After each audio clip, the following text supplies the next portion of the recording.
కథ ముగింపులేనిదై సదా సాగదా. ఇదే కదా నీ కథ ముగింపులేనిదై సదా సాగదా. నీ కంటి రెప్పలంచున మనస్సు నిండి పొంగిన ఓ నీటి బిందువే కదా నువ్వెతుకుతున్న సంపద. ఒక్కొక్క జ్ఞాపకానికి 100 ఏళ్ల ఆయువుందిగా, ఇంకెన్ని ముందు వేచనో అవన్నీ వెతుకుతూ పదా.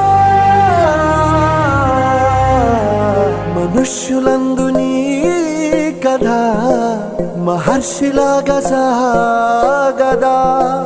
మనుష్యులందు నీ కథ మహర్షిలాగా సాగదా.